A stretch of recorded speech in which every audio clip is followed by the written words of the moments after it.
Good morning, everyone. I'm Sidonia Young, and I'm been a part of Just Futures all through the first of the process. I continue to get questions from people in the community and public officials asking me, why do we believe the current system is broken? I'd like to answer that question. We believe because it is not working for frontline communities experiencing social, economic, and environmental disparities. There is a broken trust in government action to meet community needs. We see opportunity gaps continuously grow, and it is no longer enough just to inform government action. During COVID, government agencies leaned heavily on faith-based and community organizations to dispense full funds and distribute more effectively. This was done solely based on trust without jumping through many hoops and lengthy process. The level of trust between government and community, if formalized and sustained, has the potential to change the failed course of many in our communities. We create a co-government model because government cannot do this work alone. The community should have a role in policy design and implementation. We need to be at the decision-making table, guide investments and strategies that bring about equitable opportunities for all Americans. It is time we move in this direction because our communities have always been eager to take ownership of their lives and their future. We believe co-government is the step in the right direction, as this work has always been collaborative. I strongly suggest everyone here today to read the full report of our work over the past 2 years and look at your role and how you, your organization, your community will be a part of it. Our report will be available on the People's Economy Lab website in the first week of September. Thank you.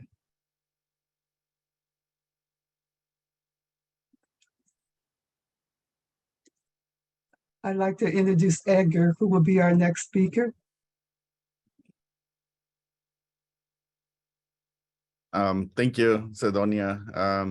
And hi, everyone. I'm Edgar with Familias Unidas por la Justicia, an independent farmworker union based out of Skagit County. Yeah, I think this, this co-governance model, especially using assemblies to have folks participate is one of the more crucial things that we need right now, especially from our viewpoint. There's been like a crisis in confidence in government and decision making because of many things, the inequities and socially, culturally, politically, and economically. I think there's a sense that communities that are bearing the brunt of all these crises are being excluded, and that the decision making is not really reflecting a reality on the ground, and it's becoming less and less democratic. And I think the co-governance and using assemblies as a way to really mobilize and encourage more participation in communities is really something that has always historically been used from communities that have been marginalized, not only here in the US, but around the world. And I think one of the more important things to know is that this process is ongoing. It's been happening for many generations in the way that we've organized ourselves and took care of ourselves and created mutual aid for ourselves, especially in all the current crises that keep popping up. This is the way that farm workers have been able to survive and organize and really build power from the bottom up, and not only doing it for ourselves, but being in solidarity with other communities that are also going through some hard times, but not letting the hard times keep us down and letting us get together and assemble and really talk about the issues and their solutions that are needed. So yeah, I think that this assembly and co-governance model is really needed in Washington State, to work collaboratively with officials and agencies and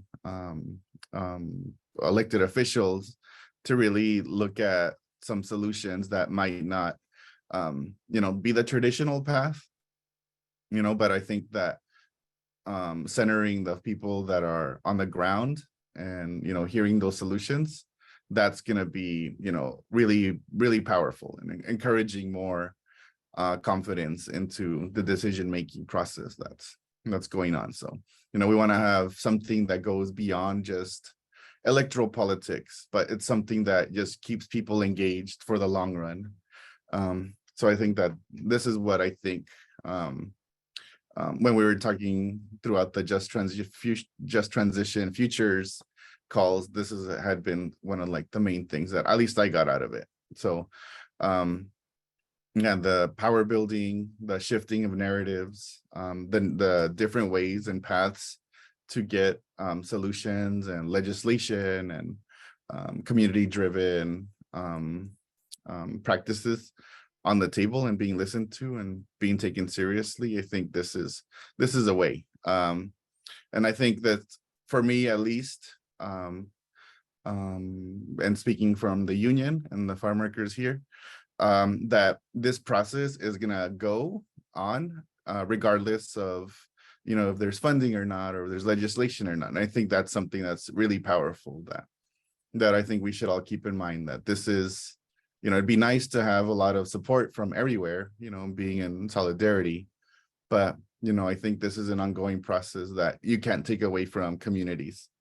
So yeah, I'll leave it at that for now. And thank you all for the time. And I'll pass it to Yesenia.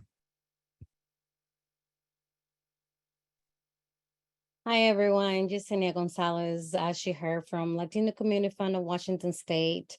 I've been part of this committee for about, since 2021. And one thing that I really do believe on this project is because I've seen it, from in the different side, on a different country, where models like assemblies and having community in co-governance and actually be part of not just like giving like ideas, suggestions, solutions, but also, working hand in hand with local communities, especially because that's where our marginalized community members are. They do work, and then they transform lives.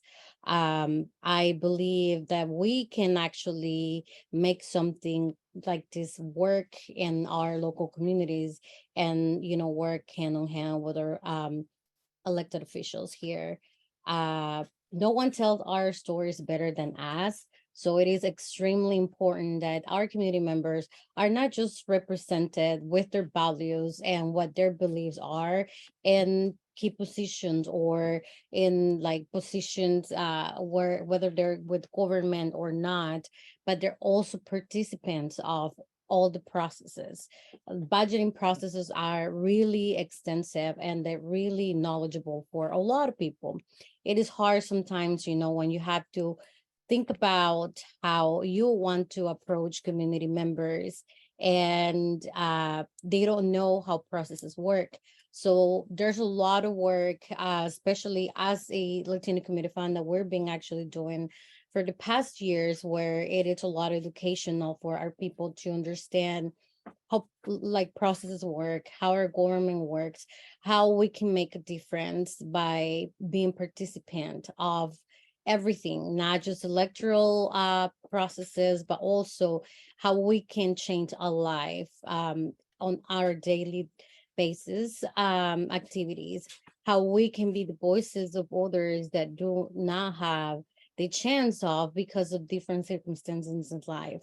So I think processes and projects like this one actually do help people to understand, to have knowledge, to be participants on how their communities are being transformed, but also transforming other people's lives, and be an example for other local agencies and government that there are systems that can work where you actually make participant of your community members. Um, Government, we all know how our government works, but we want to make sure that our marginalized communities are being taken care of.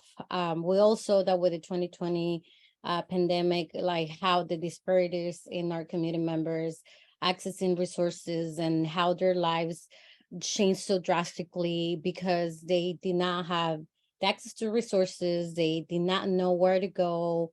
I mean, so many things happen, and I think now that we have a chance that there's this door that had been open for us to start engaging more community members into being more participants on what happens with every choice they make in their lives, whether it is an electoral choice, and also when it comes down to making making choices about being participant in certain projects into their communities that will actually benefit them. And this is one of them, because sometimes we also understand that people are so worried about ends meet, but but also it is important that they are participant of any project that it's going to benefit their communities, because at the end of the day this benefits them, and in the long term to their children and their future children. So I think it is a great opportunity that we all have here. It's a big challenge at the same time, because every community member is different, every community is different, the needs are different, but at the end of the day the goal is almost the same, whether we want to transform the lives of our community members and our communities. So I think having something that goes hand in hand with our government, I think can definitely make a big change in our lives. And I'll pass it to Derek. Great. Thanks, Isana. And we've heard a lot of information now, so I want to, can pause a little bit and absorb everything that the committee has just voiced, what Faduma has shared about this new framework and where it came from. And we have an opportunity now to really ground some of this framework that's been developed, over a couple of years now in real practices that are happening now in our state and across the country. So we're pleased to welcome some national and even international thought leaders here today from local community organizations, state organizations, national organizations to ground us in the practice of what this has looked like and what it can look like. And you see our panelists up on the screen, and I'm gonna just briefly to start ask them to introduce themselves and to maybe just say a few words about their work and brief, and we'll get into some questions from there. And as you saw from Faduma, there's also a prompt you can ask questions in the Q&A. We'll work to incorporate that in our conversation here, and if not, follow up with written comments. So we're just going to go through the panel. And Rosalind, if you'd start just introducing yourself and your work.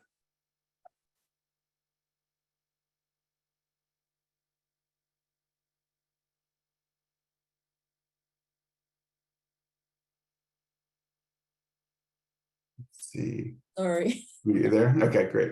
Hello, everybody. I'm Rosalinda Guillen, founder of Community to Community Development with organizing in Whatcom and Skagit County. We have two solidarity centers in Whatcom County, a cooperative berry farm, and also a solidarity and community center in Skagit County.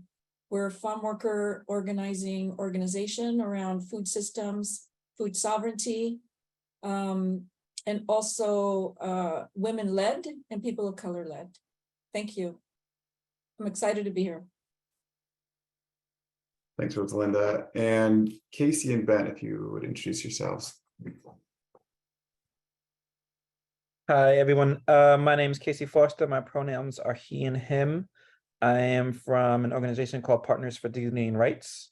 We have been around for 20 years supporting local community organizations that build campaigns to develop democratic policy models and solutions to ensure social and economic rights for everyone in the community. And we anchor two coalitions. One is Dignity in Schools, which works to ensure equity in public schools throughout the US, and the other is the Worker-Driven Social Responsibility Network, which is an international network led by workers in the US and globally.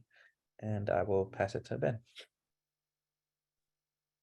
Hi, my name is Ben Palmquist. I'm calling in from Oakland. My pronouns are he and they. And yeah, I'm working with Casey at Partners for Dignity and Rights. I'm just really excited to be here with all of you to help support the project you're working on.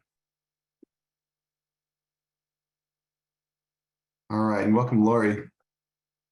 Good morning again, everyone. Lori Pfingst. I'm a senior director with the Washington State Department of Social and Health Services, which is the largest state agency in Washington state government. And we serve over 3 million people a year in partnership with the 8 agencies that deliver human services in our state.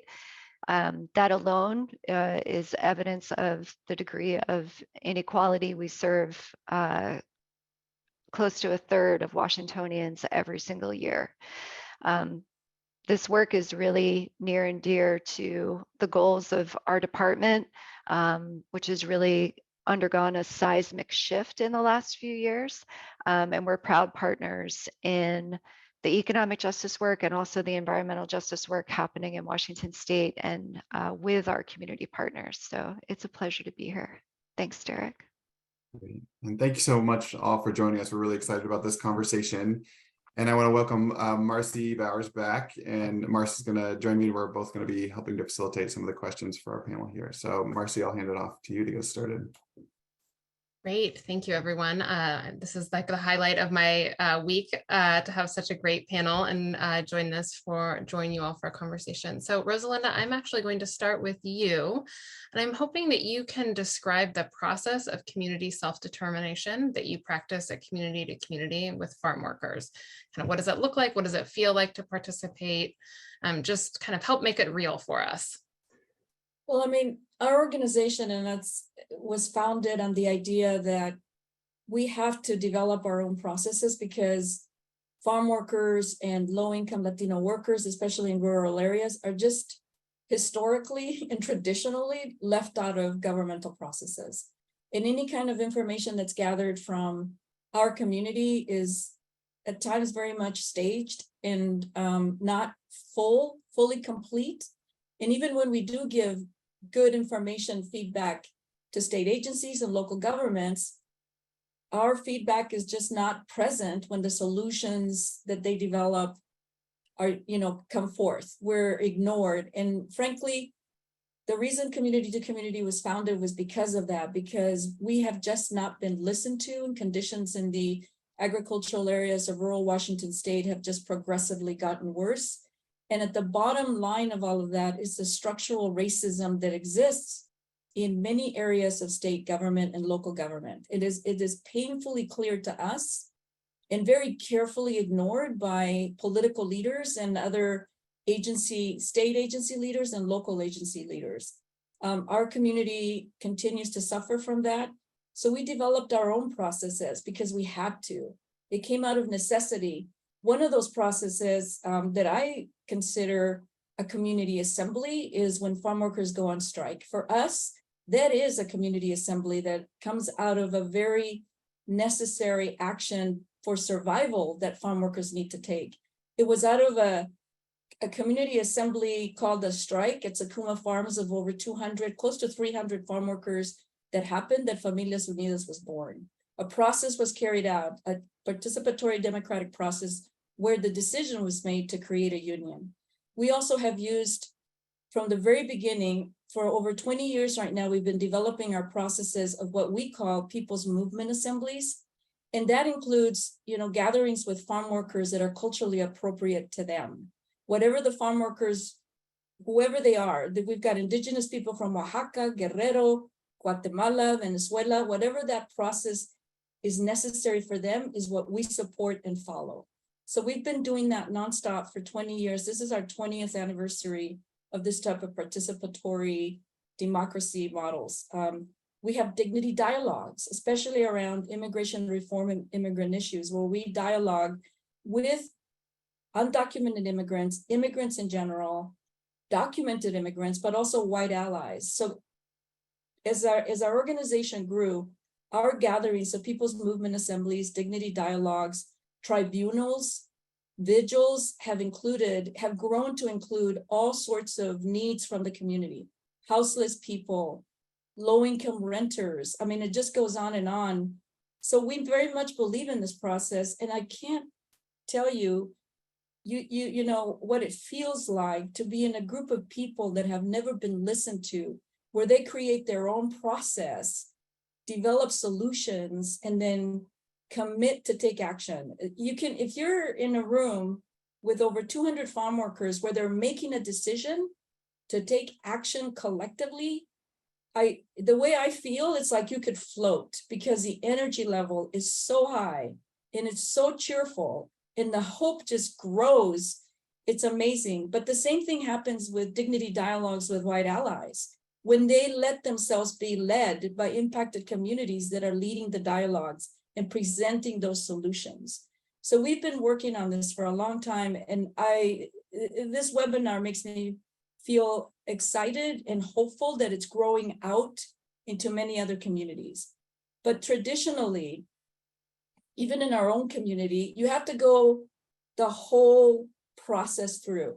And I'm wearing this shirt because we're at the point, and this says Liz Darrow for City Council Ward 3, because we're at the point where we're now ready to engage in the electoral arena in presenting our own candidates that get this, that understand that we need allies within that institutional cage called governance that isn't really governing our people, or recognizing that we are paying taxes and we deserve to enjoy some well-being from that. So we're presenting our own candidates, Liz Darrow in Bellingham City Council and Lucy Madrigal in Mount Vernon City Council, because it's time to engage in that way. And I think that when I'm hearing, I mean, it's just, it's very hopeful to see the presentations, because we're ready to engage at a bigger level with all of you. So thank you for listening. And yeah, I mean, it's really good to see so many young people engaged in this process. It's necessary. We're at a pivotal point in our country where this is really needed. And like Edgar said, whether or not whatever happens, we at Community to Community are going to continue with our process because it works for our community. Thank you. Thanks, Rosalind. I think we all could really feel that power you when coming through your voice, and that commitment of people moving together. So thanks for bringing that to the table. And I want to invite Ben and Casey into the conversation. We referenced your report earlier on co-governance, and you've been looking at models around the country. So I'm wondering if you can kind of point to some other examples of this that we might look at for co-governance that might be relevant for here in Washington. What worked, what didn't, what should we be thinking about? Yeah, that's great. Thank you again, Derek. And I now know to never follow Rosalinda if I'm on a panel with her again. So I think I want to point back to a little bit of what Rosalinda was speaking to. And so we have been exploring and analyzing co-governance or collaborative governance as a strategy towards building multiracial democracy. And as Faduma opened up, it really is thinking about a process that creates relationships between community and government from A to Z, right? And so they are there at the beginning, working together around building policies and implementation of policies, and that often voices that are least heard are the ones that are leading the process. And as Rosalinda mentioned, sometimes these people movements assemblies, they happen within communities without government because they are people that have been marginalized and pushed out of the process. And sometimes there are assemblies that happen in relation with governing partners.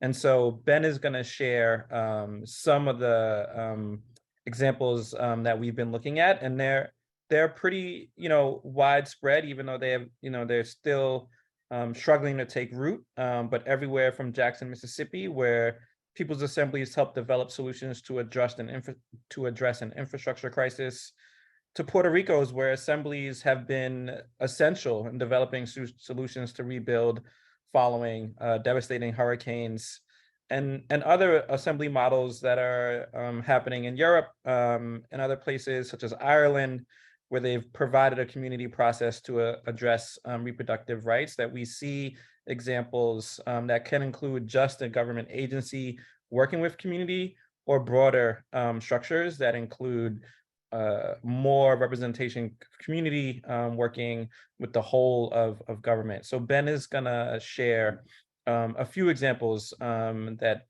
we've been looking at with partners in other places.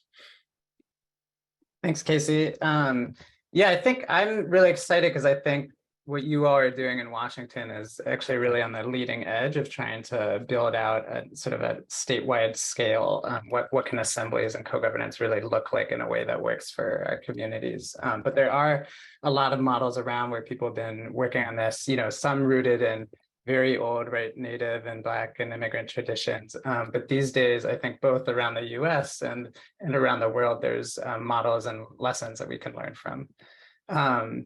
One is that I think, sort of to some of the themes Rosalinda was speaking about, that there's an opportunity to build a bigger we in terms of who is sort of actually brought into the policy process and whose expertise is really valued. And sometimes this can actually cut across some of the tough divides, right, that exist in politics today. So one example I like is Ireland convened a People's Assembly to tackle abortion, which was a very contentious political issue in a very Catholic country.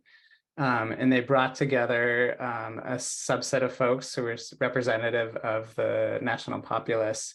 And they spent a long time deliberating and sort of listening to people and perspectives on all sides and weighing the issues, and ended up coming up with a set of recommendations that were made public and then guided the public towards a public referendum in which people ultimately voted to legalize abortion across the country. And so they were able to cut through some of the sort of the sticking points by creating this deliberative assembly space. I think equity, as folks have been lifting up all day, is really, really essential. This is another lesson we've been seeing learned time and time again everywhere, but that it's not just sort of equity as a talking point, right? But it's really important to be active, proactive about figuring out who is most impacted, whether, we're talking about the economy or climate or whatever the issues on the table are. Who is most impacted and needs to be in the room and have their experiences and leadership really centered in this process. And that takes community organizations, right, who have roots in farm worker communities and so many other communities to really, who know what people's needs are, what their barriers to participation are, right?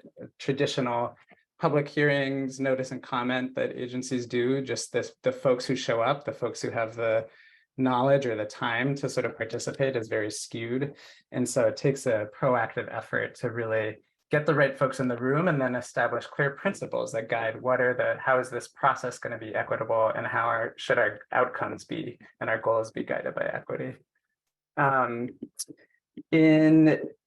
think building independent community capacity is really key. So Casey mentioned that in Jackson, Mississippi, there's people's assemblies. And a number of organizations have teamed up there to convene assemblies for years. And they've been very strategic about sort of both working with trying to get some people elected into local government and creating ties to inform sort of the policies that local leaders are pursuing, but also organizing independently outside of that framework to really establish sort of independent community participation, where people sort of are getting to bring their own issues to the table, set their agenda in a way that's not just controlled by what the elected officials are saying. And then the last one I'll point to is I think it's really important. We've been learning to embed co-governance and assemblies in the larger policy process and to really empower it. And so what I mean by that is, a lot of folks have had the experience of going to a public meeting or something like that, but the decision's already been made, right? That the actual input that people are allowed to give is extremely constrained.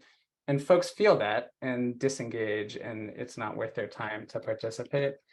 And so sort of really figuring out how can we, to be effective in governance and take advantage of what maybe public agencies are already doing in terms of their outreach and engagement and public education. But how can we build on that to really find ways throughout the policy process, like Casey was saying, from the start to the finish, to find strategic ways to actually give some power to affect outcomes to public assemblies and co-governance models. And so just one quick example of that, the Chinese Progressive Association in San Francisco is organizing low-wage Chinese restaurant workers for many, many years. There was a labor enforcement sort of regime set up, but it just wasn't effective for them. People were having their wages stolen, and the law was being violated continually. But they worked with the city and county of San Francisco, and then more recently with the state of California, to set up participatory enforcement structures that actually put workers in a position where they were able to enforce their own labor rights and bring cases to the public agencies for enforcement. So there's a ton of lessons to be learned. I'm just scraping the surface, but again, I'm just really excited about what you are doing, but you're not in it alone. There's a lot of folks out there who are sort of working on this stuff together. Thank you, Casey and Ben. It's always so inspiring to hear about how this works in other places and get some themes and lessons from that. And I think actually, Ben, your last example sort of sets us up pretty perfectly to turn over to ask Lori a question. I think, government agencies are engaging communities. There's processes, there's informal groups, there's some organizations that support engagement and access to public services and programs. Sometimes they come with funding, sometimes they don't. So, Lori, I think you've been doing this work for a while. What do you think it would take to really move agencies to go beyond that sort of outsourcing and really deeply engage the community in these kind of decision-making processes? Yeah, I think that there's a number of things that can be done. And I just want to build off of something that Rosalinda said and the involvement in electoral politics. I would add to that, it's really important to have folks in agencies as well. There are people like myself who come from the advocacy community, people who, have done tons of community organizing. There's a critical mass of people growing in Washington state that have entered agencies and are forming their own bonds across agencies. And that critical mass of people is pushing their leadership to do more and to flip power on its head and to engage in communities in a more intentional and authentic way, and do it on the terms of the community, recognizing that our institutions have done a lot of harm. So I think the conditions have changed in Washington state, and part of that trend is, I mentioned earlier, the creation of the State Office of Equity, which released a pro-equity, anti-racism plan and playbook. It's called the PAIR Plan and Playbook. The expectation of that plan is not just that a suggestion that you engage in community, but basically a requirement. And it's we've all done, I think, ad hoc engagement, as you said, Marcy. It's kind of sporadic. Sometimes it comes with funding, sometimes it doesn't. The PAIR Plan and Playbook really now requires agencies to do community engagement, which is awesome.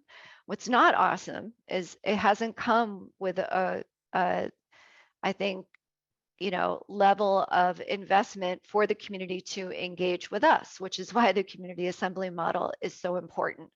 So that's why we're working really hard to try to, build accountability to what we're hearing to community, to not drive community crazy by engaging them over and over and over again in a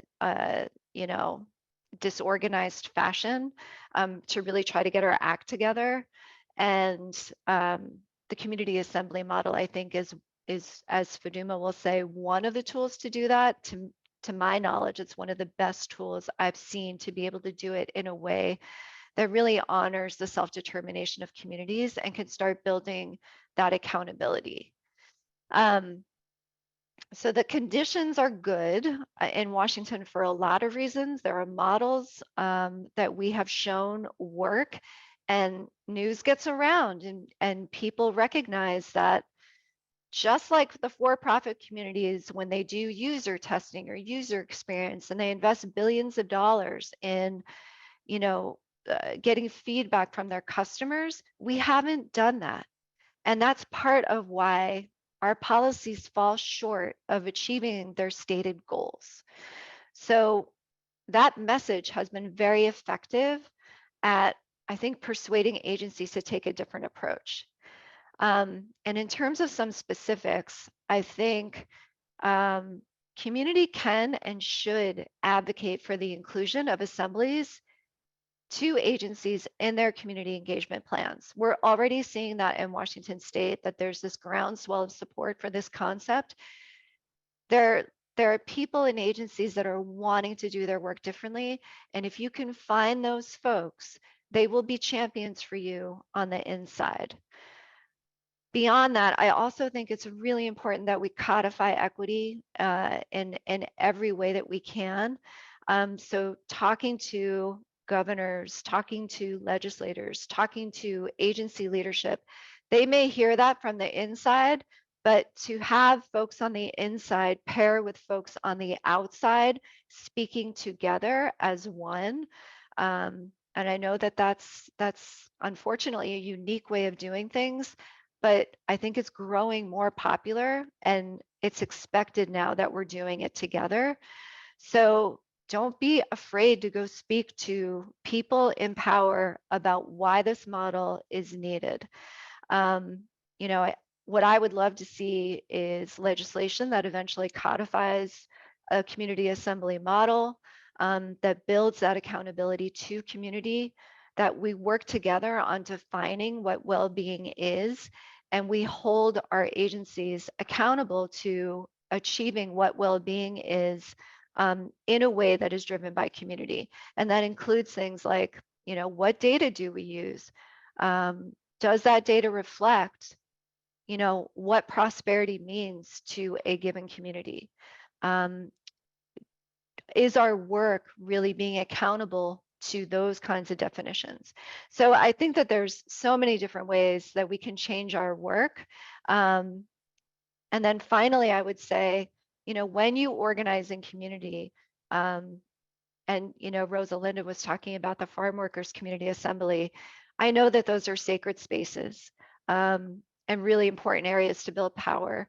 To the extent it makes sense, you know, inviting your leaders, inviting agency folks into those spaces to really listen, getting them out of their offices, getting them out of Olympia, getting them out of local and county governments, and really going into community and listening to them in those spaces is a really powerful way, I think, to get people to listen. Thank you, Marcy. Hey, well, thank you all. That was a lot to take in and process and begin to integrate in our work. I think there were both specific strategies and examples that bring us really up to today, you know, and what's happening to Washington. We want to make sure we're bringing in all of our participants, and we want to thank you again for joining us for this conversation. So I think we'll go to some of the audience questions and then invite the panelists also, you know, to jump in if you want to ping each other. But maybe we'll just start with, and you started on this, I think, Lori, but what advice do you have for people working in state government, how to best support this work? And the question is not just for Lori, but how would you like to see us show up? Maybe that's, and what would you tell us not to do? That's for any of the panelists.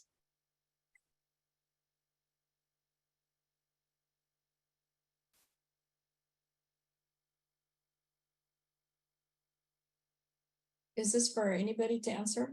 Yeah. I guess don't be, I mean, to be honest with you, state agency and local agency folks show up for photo ops or to let the community know what the process is in their agency or in the local government. I mean, we've had this happen so many times where folks from, local county or city government show up, staffers, right, to try to educate us on their process so that we can be successful.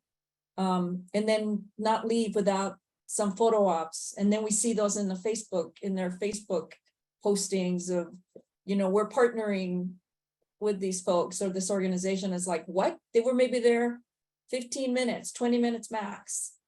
I mean, that's probably an extreme, that's the most annoying, but in our case, it's what we've seen.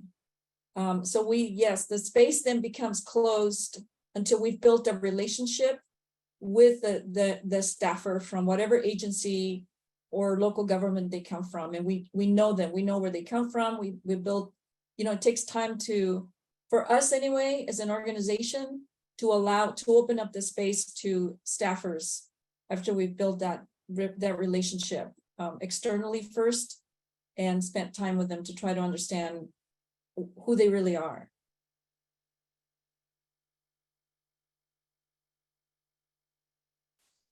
Thanks, Rosalinda. Ben or Casey, do you have anything you would add? No pressure. I just wanted to be sure that I didn't jump right in to ask the next question if there was more to add. I could just briefly say, I think what I hear works from groups is everything's built on relationships fundamentally. And so really taking the time to sort of figure out who should I be talking to in this space, have some one-on-ones, do a lot of listening, and then ask at the end, who else should I be talking to, is a good way to sort of figure out who's out there. And then it takes time to build that trust, because as Rosalinda is saying, folks have had experiences sometimes in the past that make them skeptical when a public agency is approaching them. And so I think somebody had a phrase recently, like moving at the speed of trust or something, it just takes a little bit of time, but I think embracing that process.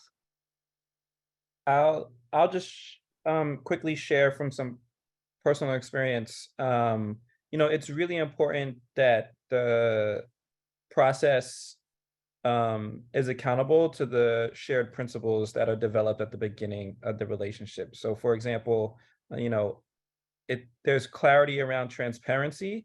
It's important that government partners are upfront in the very beginning about how transparent they can be. I can speak to some experiences where, we've been trying to get at the root of racial inequities in school systems, and departments of education have not been able to share certain information. And there may be reasons that they're not able to share that, but I think not being clear about that in the beginning of the process, I think that can, play a role in how much trust people are able to build. And so really radical transparency is really key towards building trust moving forward. And folks, community side, oftentimes will understand, but it is really about trying to begin with radical transparency. Cassie, I literally was writing notes and have radical transparency written in my notebook. To just echo your wise words, I think on the government side, like the fact is that, agencies are regulated heavily by their federal and state regulatory environments, right? And one of the key lessons for us has been, it's like, I don't, I can't always wave my magic wand and create the change I want to see. Like there are people in more powerful seats than me, and my job is to influence them, right, as much as I possibly can. When we have sat down with community, when we disappoint them and actually explained why something is unable to happen, just building that understanding together has been so helpful. And then like not stopping there, but saying, okay, well, we can't do this, but here's what we can do, or here's what we can work toward. And never taking no as an answer, but always finding alternative routes. That alone, I think, has shown people that we're willing to show up, and also build understanding around government processes and how opaque they are. Yeah, thank you all. And I can certainly attest to the times that Lori has come to the steering committee meetings and had the intense job of explaining why something couldn't happen the way that folks had hoped that it would happen, and needed to hear and hold the feedback that was given to her, and then come back and ask what's next. So I do think it is a really important part of the trust building exercise. So the next kind of grouping of questions that came from the audience is really a little bit about the kind of outreach and who are we reaching. So, how do you really reach individuals and families? Any advice around that don't necessarily have an existing community organization that would represent them in this? And then I think kind of the related question is, do you really kind of go like local partnerships, or do you do something broad? Any kind of practical advice? I guess this is sort of the practical advice question around balancing people, kind of the voices and the experiences of people who are already part of an organization versus the ones that might not even be part of that organization yet. Any practical advice from the panel there?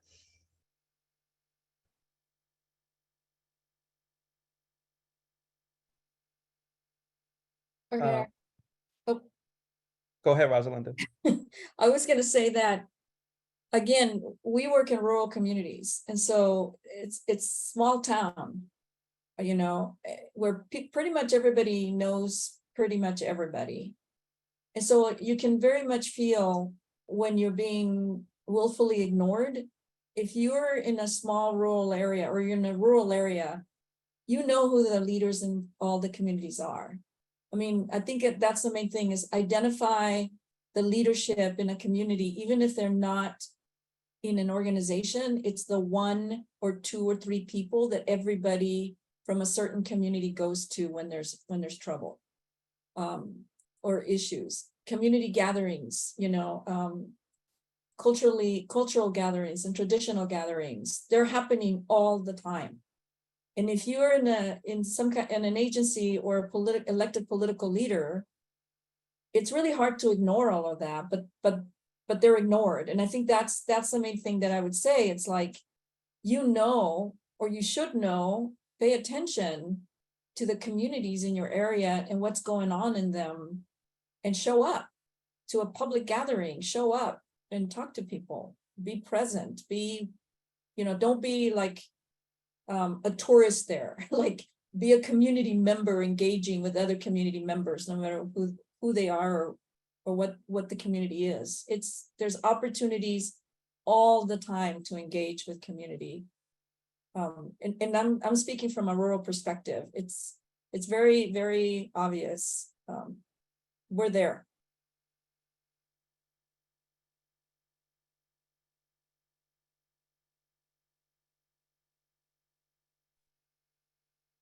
One of the ways in which we've been successful, again, as coming from an institution that has caused significant harm, is recognizing that fact and partnering with folks and resourcing them to help us build relationships with folks. And so that is true with Statewide Poverty Action Network and the steering committee that Marcy was talking about. When we started building the 10-year plan to dismantle poverty, we knew that lived experience was central to us being successful. And we really wanted a group of people to guide that work and have them in the driver's seat.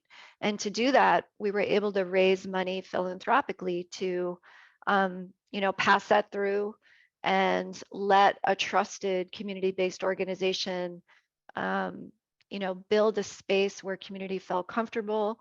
We're able to, have their own rules, build their own culture, build their own power. And then we were invited in on their terms. And it took a while, to develop that trust. But we did. It's not to say it was easy, or even that it's easy now. If it was easy, then I don't think we'd be doing it, right? You know, this, as you all know, this work is really hard. But I think when you resource community to organize in that way, and we can use our power and influence in government to do that and just pass the money through with as little strings as possible, to give people the space to build their own power, and then we're invited in on their terms. Thanks, Lori. And that was a great lead into our closing question here for the panel, which is, what does success look like? Which I think you just painted a picture of one example, and what must be overcome to get there. Another way to look at this as a question from an audience member is around what could have looked different, you know, if we had co-governance. So just see if Ben or Casey or both want to tackle that question of what success looks like and what we must do to get there.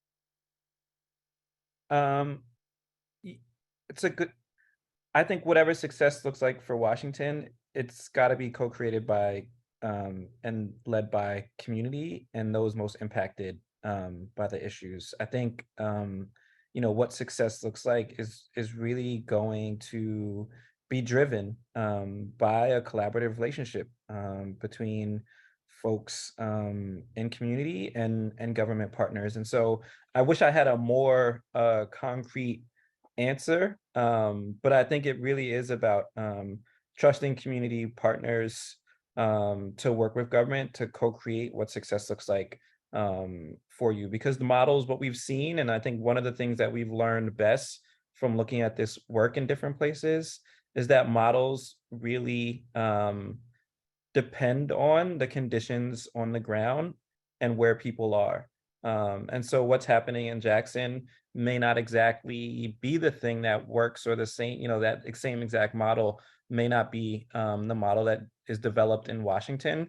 So it's important that it's local people, it's folks that are on the ground working with government partners that are developing the model that's going to be successful in Washington. I think that's the key thing we've learned. It really is local that really sets is going to set something apart. Thanks, Casey. And Rosalind, any last word on this? Yeah, I'd like to, for my folks that are watching this and will watch it, I would like to say that if co-governance existed and the city of Bellingham believed in co-governance, we would have a fully funded immigrant resource center in the city of Bellingham. Because we've worked 20 years to give voice to farm worker leadership that are undocumented and develop a vision of their equitable role in a county where they would participate with equity and deal with the needs of the immigrant community in Whatcom County, because that's such a polarizing issue, you know, in a northern county on the border. And so if there was co-governance and there was leadership, young Latino, indigenous farm worker leadership that is willing to engage with a vision and a plan and a commitment to make it work with city governance, and then have the political leaders totally reject that. But if they worked with us, there would be so many issues right now in Whatcom County that would be being addressed in an equitable manner with us doing our part that we're willing to do. So this is why this webinar is so important, because local issues like this, especially around, you know, undocumented workers in agricultural counties, so many issues could be taken care of in an equitable manner that would be less expensive, because we believe poverty costs a lot of money to a lot of people. And we know that we're poor. We also know why we're poor and how we can undo that so that, you know, local governments can be good for everybody and there will be well-being, not just for us. but for the farmers and the growers and everybody else. So we have a vision as organizations like ours of what governance look like. But we do need that willingness from local governments, especially at the local level where there's a lot of structural racism. We need them to step forward just as excitedly as we do. That is not what has happened to us. It doesn't mean we're going to give up. We're not, because it's necessary that we don't. People's survival depends on it. Thanks for the time, Derek. Yeah, thanks, Rosalinda, and thanks to the entire panel for sharing your wisdom. We really appreciate it. There's so much more there to hear, but we're gonna have to leave it here to get to some just final next steps before we conclude here today. So thank you again for joining us, and thanks for everyone who is participating in the question and answer. I know we couldn't get to everything, but we'll hopefully have some follow-up in an email that Faduma flagged earlier. So I think we're on to some final next steps before we close out. And from the community side, we're going to be sharing an email, as I mentioned, with the full written report that details a lot of the conversation you heard today, but really the framework that Faduma presented. We're going to be actively pursuing funding to pilot at least a couple assemblies in Washington over the next year that bring this to life in a way that meets the vision of the leadership committee that put this together. We're going to do some evaluation and alignment. There are some questions around how does this align with HEAL or PAIR plan playbook, and seeing how to integrate this assemblies process into some of the existing requirements for more engaged governance. And then we're going to be developing a structure for an ongoing maintenance role in supporting the effort of assemblies and anchor organizations across the state to build healthier communities. So those are some community next steps. And we have also identified some prospective next steps for government. Great, thank you, Derek. And noticing what time it is, I will mostly just sort of give an overview of this, just to say, this is really about the commitment and capacity that it takes to do this work and to have a reasonable partnership. Community groups will never have the same ability to raise taxes, for example, or think about revenue, or have kind of the size budget that state governments have. And so really sort of recognizing that the state has a role to play in resourcing this work. So that's really what those first two are about, around allocating budget and funds. We've seen some good success with the HEAL Act that can be replicated, and we should replicate it. And then really looking at kind of what is a genuine progress indicator for Washington? How do we actually track well-being? How do we know that this is working? And how do we do this in a way that is using measurement tools that are community developed as well, that are not just sort of the standard ones that narrow communities and people down to their level of sort of economic production. We know that people are more than that. So obviously we could talk a whole lot more about these next steps, but we are out of time.